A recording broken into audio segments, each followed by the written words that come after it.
este conversatorio es que ustedes salgan con una idea más completa de la dinámica en la práctica de la negociación entre un país y el Fondo Monetario para un programa de apoyo financiero. Las cuestiones que surgen con los temas de condicionalidad, los problemas técnicos, los problemas tácticos y a veces las implicaciones políticas. Yo voy a moderar esta conversación y vamos a dejar unos 15 minutos al final, si tenemos tiempo, para que ustedes puedan hacerles preguntas a nuestros invitados. Para empezar, le voy a pedir a Lorenzo y a Simón que nos den unas palabras introductorias, que no se tomen más de 10 minutos o un poquito menos, para que luego yo les pueda empujar hacia temas que se necesitan cubrir. Entonces, Lorenzo, ¿por qué no empezamos contigo y tómate tu tiempo para las palabras introductorias? Muchas gracias, Augusto, y gracias a la Universidad de las Américas por esta invitación. Ecuador es un país que yo trabajé también en él y que estimo de esa experiencia. Yo creo que después de la excelente presentación de Luis Jácome, lo que sería interesante es yo hablarles un poquito de cómo es el trabajo que yo diría de trinchera del staff del fondo cuando hace el trabajo de países, ¿no? Y voy a hablar, esto aplica a las misiones de monitoreo que conversó, que apuntó Luis, y también las misiones donde se va a hacer un préstamo al país. El trabajo técnico empieza en el fondo por los economistas encargados de un país. Se hace un documento que es un documento de políticas económicas y en ese documento inicial que hacen los funcionarios del fondo se hace un análisis de la situación económica, se hace una proyección importante de qué pasaría en el país con las políticas existentes y se hace un resumen de recomendaciones que los funcionarios del fondo piensan que son adecuadas para hacer durante la visita. O sea que cuando va el grupo técnico del fondo a un país, ya ha hecho un análisis importante del país y tiene el apoyo técnico de los diferentes departamentos del fondo. Esto no quiere decir, como a veces se acusa, de que ya el fondo viene con una idea prefijada y no se cambia nada. Todo lo contrario, o sea, ahí empiezan las conversaciones. Y en realidad, si voy a ser honesto, depende mucho del jefe de misión del fondo. O sea, el jefe de misión tiene que ir adaptando el análisis y las recomendaciones con lo que se encuentra en el país. Entonces, se llega al país, se reúnen con las autoridades del país, pero empieza una semana, 10 días, que es un trabajo técnico con funcionarios del Banco Central, con funcionarios del Ministerio de Finanzas y de Planificación, y entran toda una serie de elementos que es muy importante aquí, yo diría, las relaciones personales que se forman entre la misión del fondo, representantes del fondo y las autoridades técnicas del país. Le doy dos ejemplos ahí en ese sentido. Yo trabajé también en Brasil, fui representante en Brasil y jefe de misión de Brasil. Y yo le decía a los brasileños, esta es una reunión seria si el director de investigaciones económicas del Banco Central está presente, que es un gran amigo, Altamir López, porque ya Altamir López me había dado a mí más que información, se había probado que era una persona seria, que se podía conversar con él y negociar con él.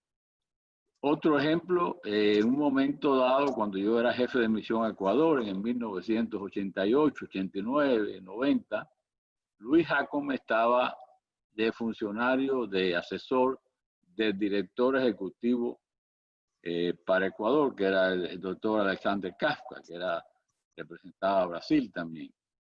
Y en esa situación varias veces Jacome y yo acabábamos negociando bilateralmente nosotros temas muy técnicos, muy específicos, pero a través de los años fuimos teniendo respeto uno del otro y facilitaba mucho las negociaciones. O sea, esto es bien importante darse cuenta que el país comprenda la opinión pública, que se hace un trabajo serio y se trata de hacerlo transparente y lo más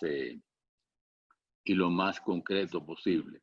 En estas negociaciones, en estas conversaciones técnicas, pues se reafirma cuál es el escenario macroeconómico del país, se empieza a hablar qué pudieran dar tales medidas para resolver los problemas que existen.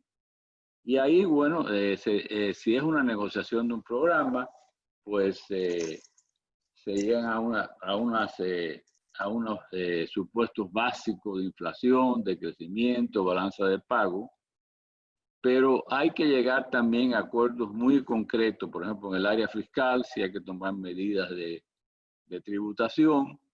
En el caso de Venezuela, me acuerdo, fue toda una negociación de que se iba a instaurar el impuesto al valor agregado en un momento y se logró poner en un momento el impuesto al valor agregado, entonces vino otra administración después que lo quería quitar. O sea, tienen que haber pasos muy concretos cuando uno está hablando de un préstamo.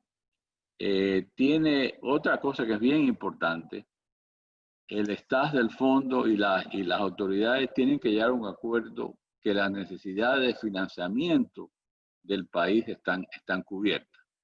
Y aquí no solo es los recursos del fondo para fortalecer normalmente las reservas internacionales, pero están el aspecto de los otros multilaterales, el Banco Mundial, el Banco Interamericano, qué recursos pueden prestar, hasta qué punto hay acceso al sector privado externo, o sea, tenedores de bonos o bancos.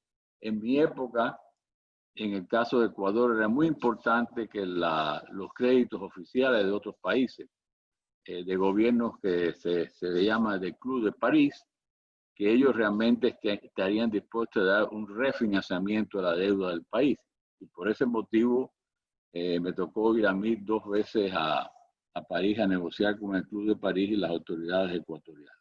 Financiamiento bien importante, que se vea que la comunidad internacional está cooperando con el país. O sea, no hace ningún sentido, por ejemplo, que se dé un préstamo que básicamente vaya a pagarle la deuda a otro acreedor, que el fondo haga eso, ¿no? Entonces, hay que haber una cooperación de apoyarse todos los actores en el momento. Las medidas que se toman muchas veces tienen un costo social. Eso, Jacome se refirió a ella. A veces hay que aumentar las tarifas eléctricas, hay que aumentar los impuestos, cortar gastos. Una cosa que mencionó Jacome también, que yo estoy completamente de acuerdo, es que gracias a Dios, a través de los años, el Fondo Monetario se ha vuelto más consciente de los problemas sociales del país, de la necesidad de dar ayuda social a los pobres, a los problemas de desigualdades económicas. Eso es una cosa que ha evolucionado y para bien, ¿no? Una cosa que hay que recordar también es que los créditos del fondo, como mencionó Jacome también, son de corto plazo. O sea que no, y los recursos del fondo son recursos de un fondo rotativo. Es dinero que han puesto todos los países que hay que cobrarlo. Entonces, en la formulación de políticas económicas hay que tener muy en mente esto. Con el problema de la pandemia se han dado recursos bastante importantes a muchos países y esto va a requerir políticas económicas muy cuidadosas en el futuro para poder ir pagando esta deuda. Esto no va a ser fácil y me preocupa a mí en general para la situación de los países y la situación de la finanza del Fondo Monetario. Bueno, una vez que se llega a un acuerdo, se hace el trabajo técnico, se llega a un acuerdo con las autoridades, empieza entonces otra rueda de negociación, yo diría. Se vuelve la misión a Washington, entonces hay que negociar un poco internamente. Usualmente la misión viene con un acuerdo que es un poco diferente con lo que se fue la idea. Y ahí el equipo del país tiene que negociar con los otros departamentos del Fondo Monetario, justificar lo que se está proponiendo. Una vez que se logra ese acuerdo, se va al director general del fondo, que él o ella a su vez lo presenta al directorio ejecutivo. Aquí hay una parte política también. O sea, hay países, por ejemplo, grandes como Estados Unidos, como algunos países europeos, como Francia, Inglaterra, que por razones históricas, pues tienden a favorecer o están interesados en ciertos países. Entonces, esa negociación, hay un poco de negociación inclusive antes de presentar el programa al directorio. Y eso lo hace también el equipo del país del fondo en Washington. Creo que con esto quizás puedo parar ahora para no extenderme y seguir la conversación. Creo que he dado algunas ideas de cómo se hace el trabajo técnico y político también en el Fondo Monetario. Ok, muchas gracias. Muchísimas gracias, Lorenzo. Simón, por favor, tus palabras introductorias. Con todo gusto, muchas gracias, Augusto. Gracias a Laura la invitación. Un gusto estar acá y compartir con Lorenzo, que tiene tantos años de experiencia en el fondo. Quizás para complementar un poquito lo que menciona Lorenzo, tratar de aterrizar un poquito en cómo eso se traduce en el programa, para dar una idea, el programa que se acaba de acordar, al menos a nivel de staff por ahora, con el fondo. ¿Cómo funciona típicamente la misión del fondo? Llega al país, en este caso no llega, sino que ha sido virtual las conversaciones, como creo que lo son con todos los países del mundo este rato por la pandemia. La misión duró, si uno ve el propio comunicado de prensa del fondo, cerca de un mes, entre fin de julio y fin de agosto. Y un poquito el trabajo, ahí hay mucho del trabajo técnico que mencionaba Lorenzo, ¿no es cierto? Lo que a veces se llama la programación macroeconómica, o sea, tratar de, digamos, mirarle al Ecuador y a la economía ecuatoriana en detalle, e ir viendo parte por parte qué pasa. Entonces, ahí hay típicamente 4 grandes sectores de la economía que se revisan. El uno es del sector real, o sea, qué expectativas de crecimiento económico se tiene para este año y los que vienen. Ahí la pandemia ha sido un tema bien complicado porque está afectando a muchos países del mundo el crecimiento y hay una caída muy fuerte este año por la paralización, el confinamiento y tal.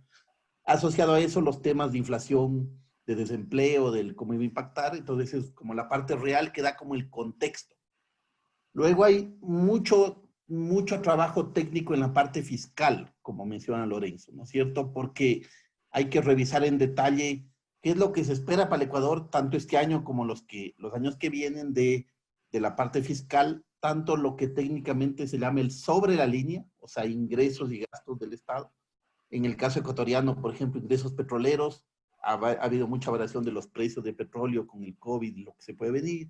Ingresos tributarios, con el efecto de la pandemia en la economía, obviamente los ingresos tributarios se achican. Pues hay que hacer buenas estimaciones técnicas de qué implique eso, cuáles impuestos van a caer más o menos, cuánto tiempo tardan en recuperarse, cosas de ese estilo.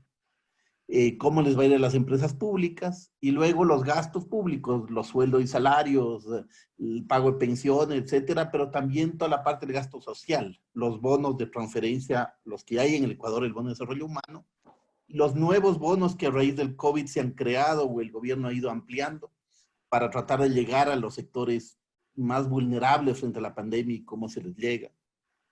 Gastos corrientes, donde puede o no tiene margen el Estado para hacer un poco de ahorro en lo no indispensable dado el contexto, y lo mismo en gastos de capital. Entonces, cuando se hace todo este trabajo que es muy técnico, que hay muchas idas y vueltas con muchas instituciones del Estado y tal, eso es cómo quedaría el déficit. Y luego, a lo que decía Lorenzo, cualquier programa con el fondo necesita estar financiado, es decir, que el hueco fiscal, el déficit de arriba de la línea, el ingresos menos gastos, tiene que estar compensado con financiamiento de quien quiera que sea para cubrir ese hueco. Y el financiamiento en el caso ecuatoriano viene esencialmente de 3, 4 grandes actores. Viene en el lado externo de los multilaterales, aparte del fondo, los demás multilaterales, los bancos de desarrollo, el Banco Mundial, la CAF, creo que Fidel hablará de eso un poco más adelante, pero el fondo tiene relaciones de trabajo a diarias con ellos y entonces puede, junto con las autoridades, discutir en detalle qué programas van a venir, cuánta plata vendrá del Banco Mundial y del BID, de esa plata cuánto es de proyectos y cuánto es de libre disponibilidad, o sea que llega el Estado para gastar en lo que quiera, o de proyectos viene para gastar en los fines de los proyectos. ¿Cuánta plata puede venir de bilaterales? En el caso ecuatoriano, China es un actor importante, es decir, en neto, ¿cuánta plata va a venir de China versus cuánta plata hay que repagarle a China en el año? Porque eso es financiamiento el año.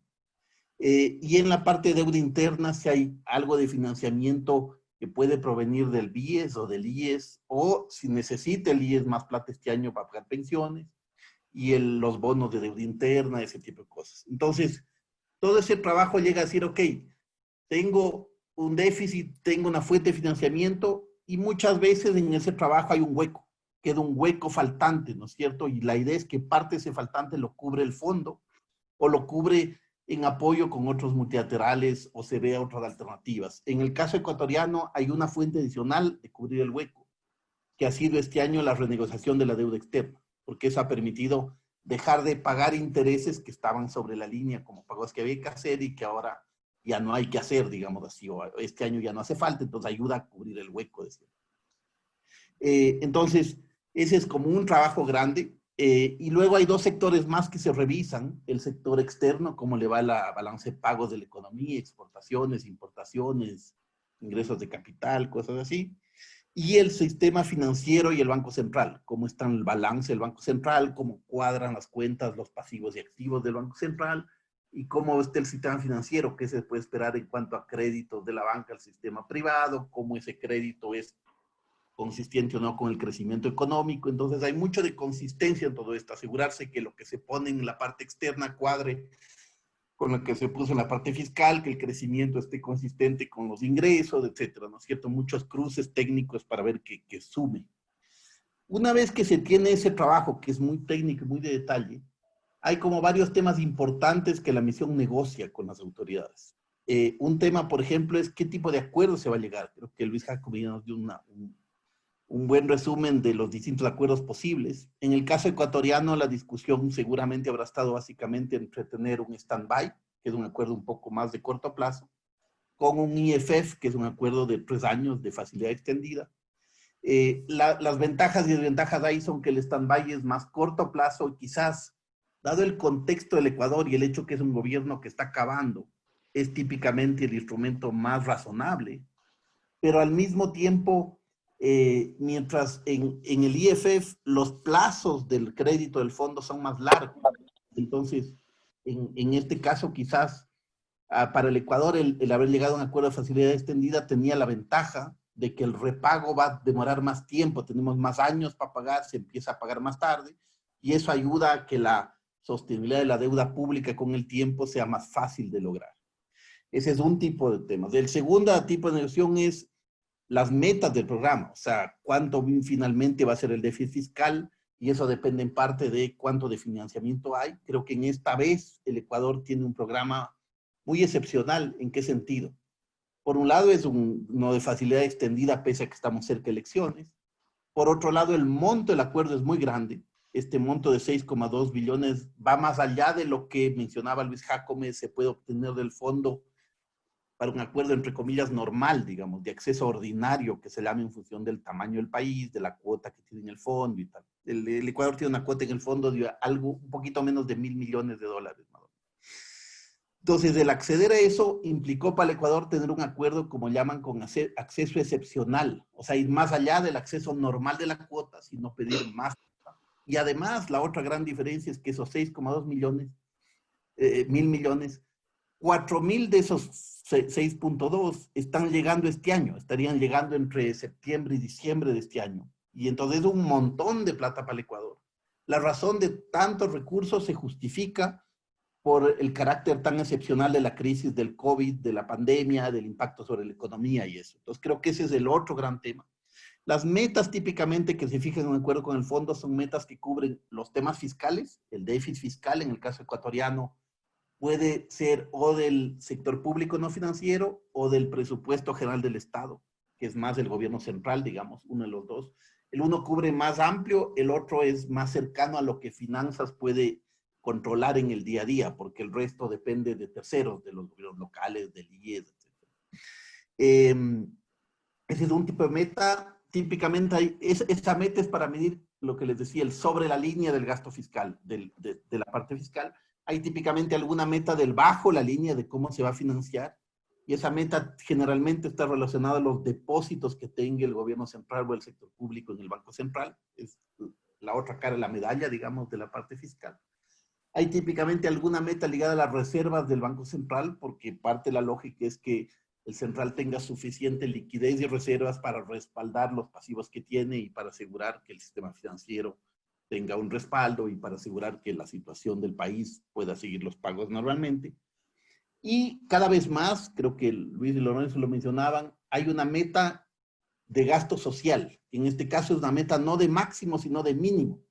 El fondo le pide al Ecuador que hay un mínimo de gasto social que permita cubrir a los sectores más pobres en este contexto, en el contexto tan difícil de la pandemia, cómo asegurar que los sectores más vulnerables, más pobres, más informales sigan recibiendo algo de plata para sobrevivir en estos momentos, y que ese gasto social se proteja pese a que se haga esfuerzos de otras cosas, de otra reducción de gastos. Entonces creo que de estas discusiones surge la condicionalidad del acuerdo. Y finalmente lo que negocia la misión también con las autoridades son dos documentos. Un documento, el de Memorándum de Políticas Económicas y Financieras, que más o menos se resume lo que piensan hacer las autoridades y a lo que se comprometen. Y un documento más técnico que se llama el Memorándum Técnico de Entendimiento, TMU en inglés, en que están todas las metodologías, definición, cómo se va a medir tal meta, cómo se cruza, porque hay muchos temas de definición de qué cuenta, qué no cuenta, qué entra, qué no entra, etcétera. Y ese es un poco el contexto. No sé si eso quizás a gusto para dar una película de ya medio técnica de qué es lo que entra en un acuerdo. Magnífico. Yo creo que con esto tenemos una linda introducción a lo que hay que negociar y las complicaciones que hay que negociar. O sea, muchos ecuatorianos e incluso los miembros de los medios tal vez no han tenido, digamos, el detalle de todo lo que hay que hacer, la minucia técnica que hay que trabajar para poder tener bien los estimados macroeconómicos. Muchas gracias por estas aclaraciones y por el proceso. Yo quisiera empezarles haciendo la pregunta obvia que está en la mente de casi todos, y es ¿por qué, después de esta descripción de Lucho Jácome y lo que ustedes dicen, la impresión que uno tiene es que el Fondo Monetario es una institución benigna que se creó para ayudar al mundo, para ayudar a que los países atraviesen de mejor manera momentos difíciles? ¿Por qué tiene entonces el fondo esa imagen tan mala, particularmente en América Latina? Me da la impresión de que esa imagen ya no es tan mala en el Ecuador, pero ¿a qué se puede atribuir esto? ¿Cuánto de eso es justificable? ¿Creen ustedes que eso está corrigiendo? Entonces les agradecería sus pensamientos sobre este tema de qué puede ayudar a explicar la mala imagen que tiene el fondo, digamos, en la mente de muchos habitantes de América Latina. Yo puedo tratar de hacer dos comentarios. Hay que ir a la historia un poco. Cuando se crea el Fondo Monetario en el 45, ¿no?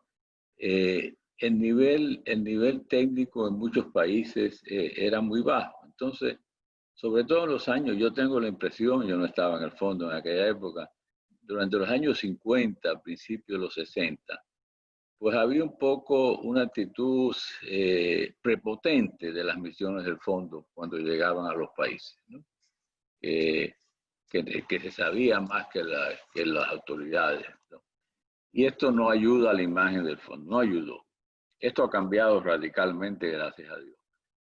Por otro lado, también está el problema de que el Fondo Monetario en aquella época aceptaba, inclusive esto llegó hasta los 80, de que ellos aceptaban, le decían las autoridades, económica tenían reserva de tomar algunas medidas y no querían tomar la responsabilidad al público.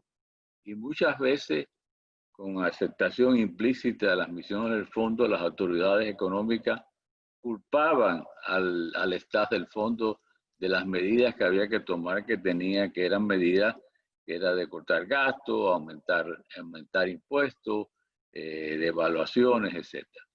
Eso cambió cuando el gerente general del Fondo Monetario, Michel Candesu, empezó a demandarles a las autoridades que ellos tenían que tomar, no sé cómo decir en castellano, ownership.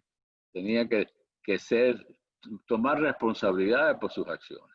O sea, que no podían decir que esto era implantado por el Fondo Monetario, que unos años anteriores el fondo miraba al otro lado y no le importaba. Estas dos cosas yo creo que creó una imagen mala del fondo en muchos países y en la América Latina ciertamente. Creo que eso ha cambiado, creo que se enfatiza mucho que las autoridades tomen el control y la responsabilidad de sus acciones, y ha aumentado la capacidad técnica en los países y el staff del fondo pues reconoce eso, yo creo, ¿no? Quizás complementando a Lorenzo, yo diría un símil quizás, ¿no es cierto? Es, si uno, algo que me pasaba a mí también, cuando uno se engorda mucho y empieza a comer demasiado y estar muy gordito, en algún momento toca ir al doctor, al nutricionista, el que sea, a decir, oiga, cúreme, arrégleme un poquito. Y en general eso implica medidas difíciles, implica hacer dieta, implica empezar a cuidarse, hacer más ejercicio, etcétera. Entonces, o cuando uno se enferma y va al doctor y el doctor para curarle le pincha, ¿no es cierto? Entonces, de alguna manera el fondo es como un doctor o como un bombero a nivel mundial. El fondo tiene la tendencia a ir a los países que tienen problemas, porque si un país se maneja muy bien y no tiene nunca problemas fiscales, no necesita ir al Fondo Monetario, tiene otras alternativas. Entonces, generalmente cuando uno va es porque tiene un problema, y entonces cuando el fondo le pincha al paciente, duele, ¿no es cierto? Es parte de la medicina, duele, y entonces se asocia al fondo con el dolor, digamos. Creo que esa es una de las razones. No significa que el doctor sea perfecto, el doctor se puede equivocar en el diagnóstico, pinchar en el lugar equivocado, se puede tener muchas equivocaciones. Pero la naturaleza, el trabajo del fondo viene de ahí. Y entonces, por eso es que cuando el país ya llega al Fondo Monetario en general a pedir plata, a pedir acceso, como decía Luis Jacobi, es porque ya tiene un desequilibrio que cubrir. Y al tener ese desequilibrio, al arreglar ese desequilibrio, tiene siempre un costo social, sea por más impuestos, sea por menor gasto, sea por reformas estructurales que a veces son complicadas y afectan a sectores y tal. Y creo que eso es parte del tema del fondo. Aparte de efectivamente errores que puede haber cometido en el fondo, hay mucha discusión, por ejemplo, si en la crisis asiática de los años 90 el fondo tuvo errores en cuanto al ritmo de ajuste fiscal, etcétera, cosas así, temas de balance. O sea, hay muchos ejemplos de casos en que el fondo se ha equivocado también en su diagnóstico y es parte de su tema. Pero creo que mucho también viene de esa otra visión, de que se le imputa al fondo las medidas de política difíciles que hay que tomar cuando el país está mal. Quizás solo para acabar un tema ahora. Uno podría decir ahora en el Ecuador, en este acuerdo, si uno mire, el fondo está trayendo 4.000 millones este año, está de alguna manera catalizando recursos de los otros multilaterales, quizás de unos 2.000 millones o algo parecido. Está ayudando o catalizando el tema de que China también aporte este año algo cercano a 2.000 millones. Entonces, muy a grosso modo, uno dice, si no hubiera acuerdo con el fondo, probablemente el Ecuador tendría 8.000 millones menos de plata este año, ¿no es cierto? Incluso más por el tema de la renegociación de la deuda que estaba atada al acuerdo con el fondo, otros 1.500 millones este año, más o menos. Entonces, uno dice, si no hubiera acuerdo con el fondo, el Ecuador tuviera, en vez de esos 8 o 10.000 millones que está consiguiendo, sumado todo, probablemente conseguiría mucho menos.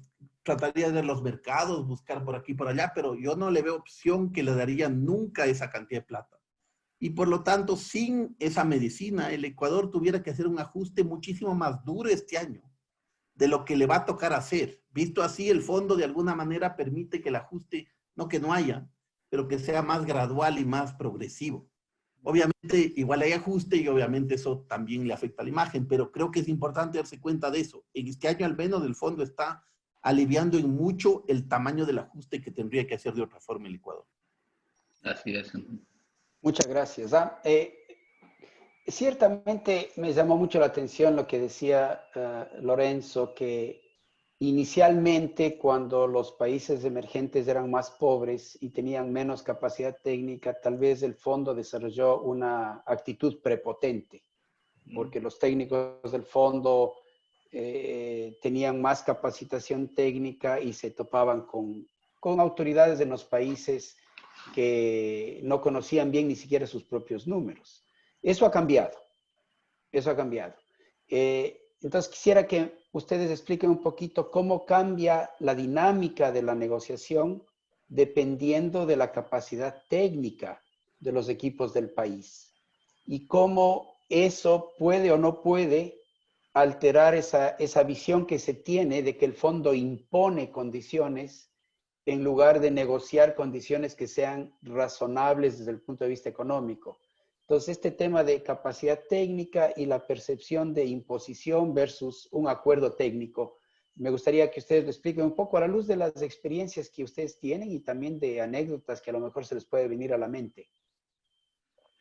Sí, no, eso ciertamente cuando el staff del fondo se encuentra del otro lado de la mesa con autoridades económicas capaces y competentes, pues en cierta forma facilita la conversación, la negociación, porque hay cosas que no hay que explicar. Esperamos también que de parte del Fondo Monetario el staff también sea competente, que también a veces, como decía Simón, a veces se cometen errores. Pero bueno, un caso específico que yo recuerdo, a mí me tocó negociar con un Pedro Malán y un Arminio Fraga. Y yo no le iba a enseñar absolutamente nada a Pedro Malán ni a Arminio Fraga. Todo lo contrario, muchas veces aprendí de ellos.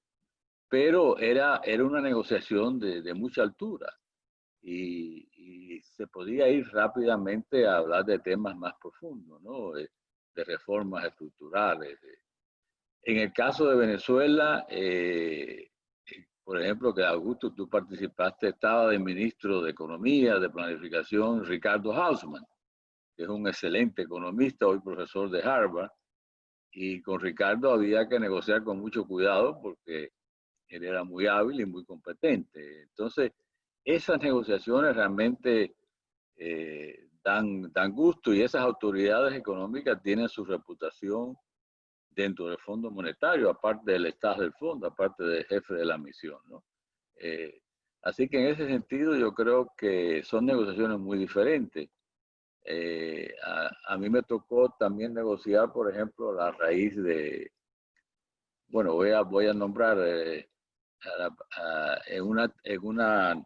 un gobierno venezolano que el ministro de Finanzas era un hombre competente y honrado, pero era un ingeniero químico. Y eso que hablaba ahorita Simón de arriba de la línea, debajo de la línea, eso no tuvimos que explicárselo en su momento. Es una situación de crisis en Venezuela muy grande. Una vez nos tocó a nosotros, creo que fue en Ecuador, tener una conversa con un ministro de Finanzas que pensaba que tenía un superávit y tenía un déficit. Eso hace años atrás. O sea, hay unas diferencias muy grandes a qué tipo de nivel se hacen las conversaciones, ¿no? Y las negociaciones. No sé si contesto tu pregunta así, Augusto. No, Yo muchas gracias, agregaría Simón. dos cosas quizás. Uno, efectivamente creo que depende mucho de los países y de los temas. Creo que hay dos temas importantes en la discusión ahí.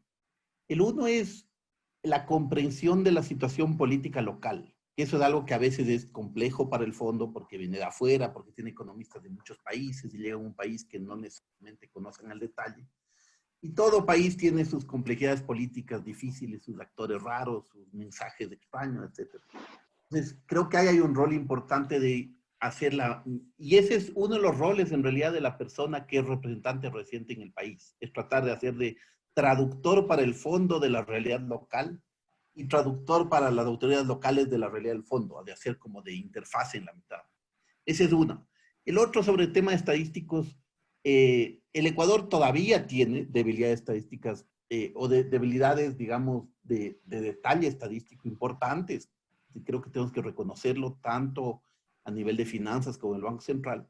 Y un ejemplo es lo que nos pasó como Ecuador en el marzo pasado, con el anterior acuerdo con el fondo. Una de las razones por las cuales no se completó la revisión de entonces fue un problema estadístico grande, que luego creo que el Banco Central sacó en mayo, junio, si no estoy mal, una explicación de detalle y tal, en que se revisó en retroactivo las cifras fiscales del Ecuador, de forma retroactiva, que todavía no se ha acabado, porque lo más probable es que haya que revisar hasta el año 2003 hacia atrás para que vean el tamaño del tema.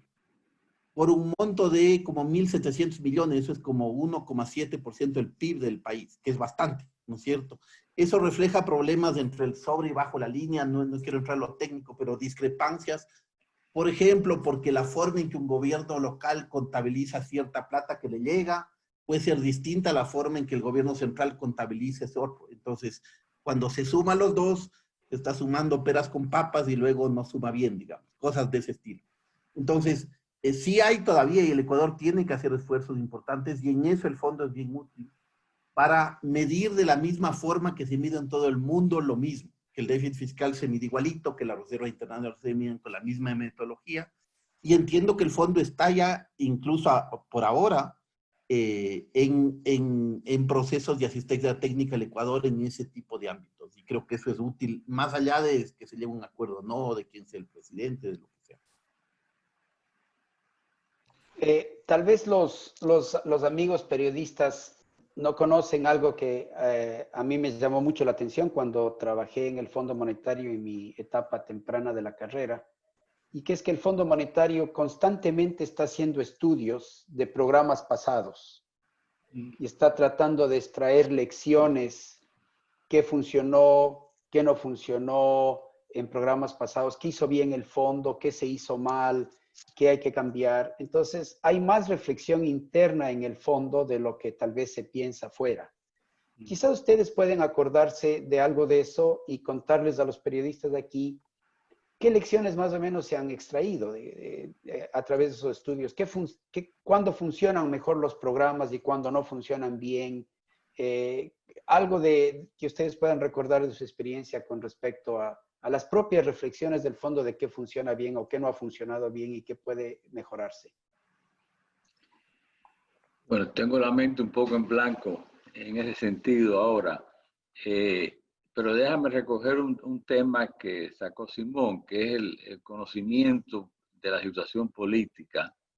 Creo que esto sí, esto es una lección que se enseña en el Fondo Monetario. Hay que tomar en cuenta la situación política, qué es lo que se puede hacer, qué es lo que no se puede hacer, y no ir con un libro de texto y se le da la misma recomendación a cada país, ¿no? Esto es una cosa que se ha aprendido un poco a la fuerza, ¿no?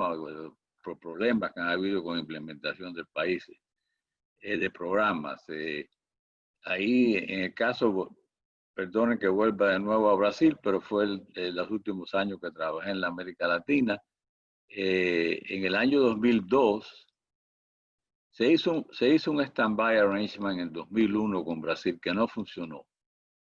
Y no funcionó porque la comunidad internacional no lo creyó, los banqueros, los acreedores de Brasil. Y el 2002 era el año de elecciones en Brasil y ya se veía que Lula tenía muchas posibilidades de ganar la presidencia. Y teníamos que hacer otro programa porque estaba en crisis Brasil a principios de 2002, que era el último año de la administración de Fernando Henrique.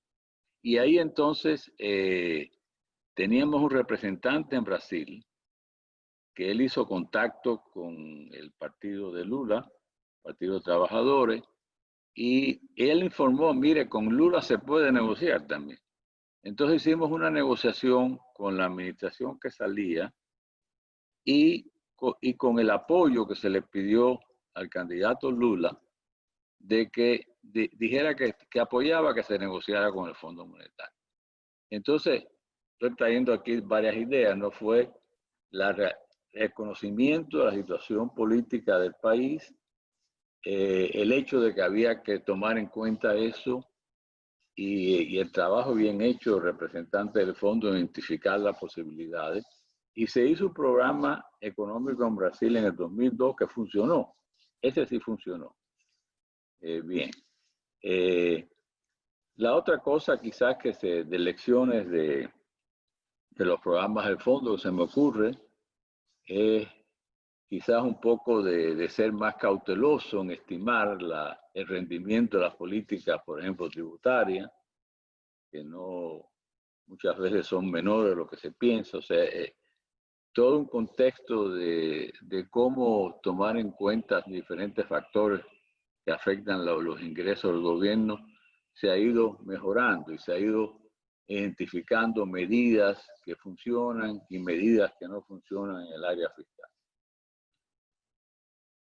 Yo mencionaría dos, tres temas que creo que el fondo ha hecho algo de introspección interna para evaluar errores. El uno, el que mencionaba, creo que en la crisis asiática efectivamente hubo, quizás las recetas del fondo fueron a demasiado esfuerzo fiscal inicial y eso de alguna manera le dañó no le dejó al crecimiento que vuelva a surgir y eso a su vez tuvo problemas sobre los temas financieros. Entonces quizás más que en la receta en sí, en el timing de la receta y el momento. La relación con el sistema financiero es algo que el fondo ha ido aprendiendo y que históricamente era bastante ignorante, creo yo, en cierto momento. Yo estuve en el Banco Central en el 99, cuando la crisis aquí en el Ecuador. Y me acuerdo haber tenido reuniones con 2 misiones en simultáneo que estaban del Fondo Monetario en el país. Y que sobre el tema financiero daban 2 sugerencias totalmente opuestas, la una de la otra. Para dar una idea de lo complejo que era. La una venía de un departamento de Western Helm, la otra venía del departamento. Y no era tan fácil el tema. Creo que sobre el tema de reformas financieras, el fondo mucho tiempo, o en la parte de apertura de capitales, el fondo mucho tiempo era un poquito miope, decir, no, hay que abrir la cuenta de capitales siempre, y creo que hay muchos casos de ejemplos en que el fondo ha aprendido ahora de que no siempre esa es la mejor opción según los momentos. Y en la parte política creo que uno de los temas que sigue siendo bien importante, como decía Lorenzo, para el fondo es la relación, el entendimiento de la política local. Yo fui representante en Bolivia del fondo durante 3 años. Me tocó una época convulsionada. Estuve con 5 gobiernos sucesivos de Bolivia en esos 3 años. Para que vean que hay países que nos ganan al Ecuador en ritmo de cambio de gobierno en ciertos momentos. Y claro, había que conversar mucho con los distintos actores. Yo me acuerdo de Evo Morales, era entonces por muchos años líder de la oposición, luego fue presidente, yo estuve los primeros meses de Evo en el poder. Y había muchas conversaciones con el equipo de Evo Morales y también con Luis Arce, que es el actual candidato del MAS a las elecciones en Bolivia, que entonces dirigía el área de reservas internacionales del Banco Central, era mi vecino de oficina, nos veíamos todos los días porque coincidíamos. Y Luis Arce es un hombre con quien se puede hablar de muchas cosas de economía porque sabe bastante cómo funcionan los mercados internacionales y tal. Y muestra que más allá de temas ideológicos, creo que eso digamos, el tender puentes es algo que quizás a veces aprendió bastante el fondo, pero todavía le falta a veces en ciertos temas. Muchas gracias. Vamos ahora a un tema un poquito práctico que seguramente también está en la mente de los periodistas y que es ¿cómo va a funcionar si este programa que tenemos ahora acordado con el staff del Fondo Monetario se aprueba por su directorio? ¿Cómo va a funcionar en cuanto a metas, revisión de metas? ¿Qué hay que esperar en los, digamos, los varios hitos del programa? Luis, y creo que Lorenzo y tú, Simón, mencionaron que habría un gran desembolso una vez aprobado el programa. Pero luego se fijan metas trimestrales y me gustaría que ustedes expliquen un poquito a los periodistas cómo va a ser eso, qué hay que esperar, van a haber nuevas misiones o no, y qué pasaría si es que cómo maneja el fondo los casos en donde si no se cumplen las metas, cómo funciona ese tema. Bueno, yo creo que el acuerdo es aprobado ahora a fines de septiembre, empieza a funcionar, va a haber metas ya para diciembre, usualmente las metas son trimestrales. El cumplimiento de las metas de diciembre se podrán verificar, no sé, tiempos, posiblemente demora varias semanas, en febrero, y ahí viene entonces, ahí tendrá que venir una conversación entre el fondo y las autoridades, que entiendo que todavía, dado el cómo van a ser las elecciones, van a ser las mismas autoridades que firmaron el acuerdo, ¿no? Después, el gobierno cambia, como cambia en muchos países durante un programa con el fondo. El programa existe, ¿no? Y entonces las autoridades en principio debían sujetarse a cumplir esas metas, las nuevas autoridades. Si no se cumplen esas metas, bueno, hay toda una práctica de revisar metas, de una nueva negociación, qué pasó, cómo se puede corregir el destino de estas actividades económicas. Se trata de llegar a un acuerdo de nuevo, que puede que cambie un poco, a veces más radicalmente los programas, y se tiene que ir de vuelta al directorio ejecutivo del fondo para que se apruebe eso, ¿no? Es una dinámica eh, bien rápida a veces de cómo cambian las cosas, ¿no? Pero las metas siguen ahí, las condiciones también. A ver, cómo funciona en el caso de este acuerdo del que se estaría cerrando? Yo entiendo, y de acuerdo a los documentos que han sido públicos y tal, este año habría 2 desembolsos, cada uno de 2.000 millones, que sumarían entonces 4.000 millones. El primero sería junto con la aprobación del acuerdo, o sea, si se reúne fin de septiembre el board, lo desembolsan unos 1, 2, 3 días después. Y luego de eso hay una revisión probablemente a fines de año, en diciembre probablemente, para revisar las metas de septiembre, porque habrán metas de cumplimiento de septiembre, porque siempre hay un rezago de la información, y ciertos avances en cuanto a políticas y eso, ¿no es cierto? No tenemos todavía, no es público el acuerdo, no tenemos el detalle de las políticas que están. Uno puede pensar que dado que el COVID ha sido tan fuerte este año, las metas de ajuste, digamos, este año serán más temas de restricción de gasto, de priorizar bien el gasto público, etcétera. Porque además es un gobierno que está acabando y que por lo tanto no tiene espacio político, es un gobierno débil políticamente, que no tiene mucho espacio como para tomar decisiones que impliquen a la asamblea muy fuertemente. Entonces, pienso que la revisión de diciembre estará en base a ese avance y probablemente implique un segundo desembolso de 2.000 millones a fin de este año. Y el próximo año habrá que ver en el detalle el acuerdo. Podrían haber metas o trimestrales o cuatrimestrales del próximo año. Y si es el caso, las metas de diciembre puede ser que se revisen marzo, abril. Hay un tema ahí complejo, ¿no es cierto? Si esto es en abril ya tenemos gobierno electo, ¿no es cierto? Nuevo presidente que va a estar prácticamente electo y por posicionarse en mayo. Y por ello uno puede pensar que lo lógico será ahí que parte de la discusión no sea solo de las metas si se cumplieron o no, sino también de la, digamos, de la perspectiva que quien quiera ser el nuevo presidente y su equipo tengan para el futuro del país. Y creo que ese momento podrá ser un momento importante de negociación para ver si se mantiene el acuerdo en la misma línea, si se ajusta de acuerdo a las prioridades de las autoridades, etcétera. Este es un programa un poquito raro porque está a caballo entre 2 administraciones, digamos. Entonces puede haber ahí algo de... Creo que esa revisión va a ser importante para entender el futuro del acuerdo con el fondo ya con la nueva administración. Perfecto. Esta conversación está tan interesante que me da pena que vamos a tener que terminarla pronto, entonces voy a aprovechar para pasarles algunas preguntas de la audiencia. Hay varias, pero quizás la que más esté en la mente de todos es el tema de la transición política. Hay una pregunta que dice si la diferencia sería muy grande dependiendo de si gana el candidato, por ejemplo, Lasso, versus de si gana el candidato Arauz. ¿Cómo ven ustedes los temas de transición y qué se puede hacer un poco para facilitar la transición? qué cosas en la práctica se podrían hacer, que podría hacer este gobierno o los equipos del nuevo gobierno para ver si se puede facilitar la transición. Esta es una pregunta, creo que es clave. Bueno, yo no puedo hablar mucho de la situación de Ecuador porque realmente no conozco los candidatos, pero una cosa que se ha hecho en otros países, inclusive antes de las elecciones, con permiso, con acuerdo con las autoridades que están en el poder, que haya contactos entre el staff del fondo y el staff de candidatos que son fuertes a ser elegidos. Eso es una posibilidad.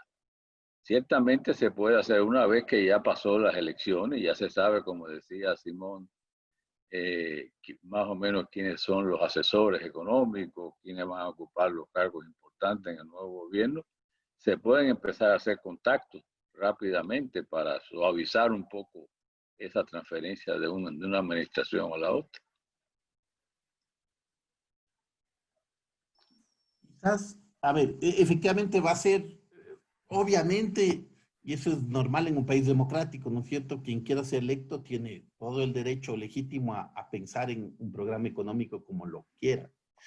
Creo que esa decisión de quien quiera sea algo que puede facilitar el proceso es ayudar a tener las cifras más detalladas, ordenadas, claras y transparentes posibles, para que quien quiera ser el nuevo presidente de su equipo tengan a la mano información, tanto estadística como de ciertos ámbitos que son importantes para el futuro. Doy tres ejemplos. Uno, estadística, por lo que mencionaba, las cifras fiscales en el Ecuador todavía tienen debilidades técnicas y los más se puede trabajar en estos meses en que estén lo más limpias posibles y transparentes posibles, más fácil será saber la situación y hacer un diagnóstico adecuado para quien quiera que esté nuevo. El segundo es, hay ciertos temas que van a afectar a futuro de forma importante a la situación del país. El seguro social es uno de ellos, por ejemplo, ¿no es cierto? ¿Cómo va a estar la situación del seguro social? ¿Cuáles son las proyecciones a futuro de pago de pensiones, de evolución demográfica, de qué implica, etcétera? ¿Cómo va a haber afectado el COVID a la economía en cuanto a empleo, acceso, etcétera? ¿Y cómo va a haber afectado el COVID al sistema financiero? ¿No es cierto? Porque los bancos tienen temas de renegociación de créditos con sus deudores que han tenido problemas en la crisis y tal. Entonces, ahí yo veo 4 aspectos que son de alguna manera técnicos, pero que son claves para quien quiera venga, que le va a tocar al que venga decir, oye, esta es la situación, puede venir plata de este lado, de este otro lado, puede decidir que venga el fondo, que venga de otro lado, pero necesita hacer la película clara para tomar decisiones inteligentes y razonables, en la línea que considere el que gane, ¿no es cierto? Entonces, creo que ahí hay bastante espacio y tiendo a pensar que el acuerdo con el fondo debe incluir varias de estos temas de condicionalidad de alguna forma, de transparencia, de transparentar mejor el gasto fiscal, la situación, etcétera. Porque creo que eso es sano para el país en cuanto a que quien quiera ser el nuevo gobierno sepa la situación antes de acabar de tomar sus decisiones. Bueno, hay 2 preguntas más. Hay varias preguntas, pero déjeme tomar dos que me parecen relevantes. La una viene de Bolívar Álvarez y él dice, es bastante obvio que el programa con el fondo va a ayudar debería ayudar a ajustar la economía, pero ¿qué es lo que va a generar crecimiento? Entonces me parece que esa es una pregunta de si el fondo está dando suficiente atención, no solo al tema del ajuste fiscal, sino también al tema del crecimiento, y si lo va a hacer o si lo hace, ¿cómo se podría hacer? Bueno, yo tampoco no conozco nada el acuerdo nuevo, pero obviamente, y esto es un tema que un punto que hizo Luis Jacón en su presentación, el hecho de que haya un acuerdo con el fondo, que haya una estrategia económica clara de cómo afrontar los problemas de la pandemia, los problemas de la caída de los ingresos del petróleo, eso va a dar confianza y eso va a dar incentivo a la actividad económica, que se invierta más, que los negocios sigan abiertos, o sea, y eso va a crear crecimiento. Esa es una respuesta genérica, no sé los detalles de Ecuador, pero eso se puede decir. Esa es una. Efectivamente, la confianza, la baja del riesgo país, la reestructura de la deuda, todo eso puede ayudar a que haya algo más de confianza.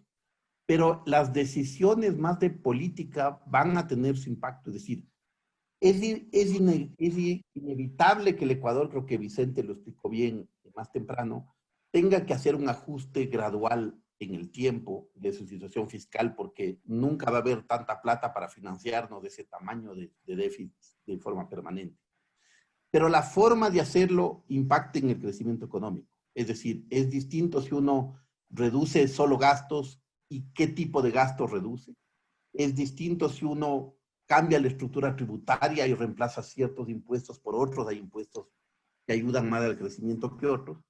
Es distinto si se anuncia algo de mediano plazo que dé más o menos certidumbre a quien quiera invertir en tal para saber qué va a pasar de la forma X, Y o Z. Y hay un tema junto al crecimiento que va a ser bien complicado y que muchos países del mundo este rato enfrentan. El COVID revela y tiende a ser un tema que afecta mucho más a ciertos sectores de la sociedad que a otros. Y el Ecuador, como Latinoamérica, es un país bastante desigual. Y por lo tanto, tratar esas inequidades también ayuda a tener sostenibilidad política y sostenibilidad social, ¿no es cierto? Que ayuden a que uno piense que el tema económico se pueda mantener estable, porque lo uno va con lo otro. Entonces, creo que la forma de hacer las medidas va a depender. Y en eso el fondo no es que llega con una receta y dice, tienen que subir el IVA a tantos puntos, o tienen que bajar tanto, o subir el impuesto a la renta, o bajar el gasto público. El fondo en general discute con las autoridades de turno que tienen un menú de opciones, digamos. O sea, una cosa es tener que hacer ajuste, pero uno puede hacer ajuste de varias formas. Y eso al final depende en buena parte de lo que las autoridades decidan, siempre y cuando luego se traduzca en números, sea de forma bien evaluado, como decía Lorenzo, no sea demasiado optimista en ciertas medidas, en que a veces se cree demasiado que van a lograr cosas y no lo logran, etc. Pero el mix de medidas puede tener un impacto importante en crecimiento. Los temas de reforma laboral, por ejemplo, pueden tener impacto, etc. Entonces, sí hay varios temas. Sería muy largo hablar en detalle, pero creo que ese mix cuenta.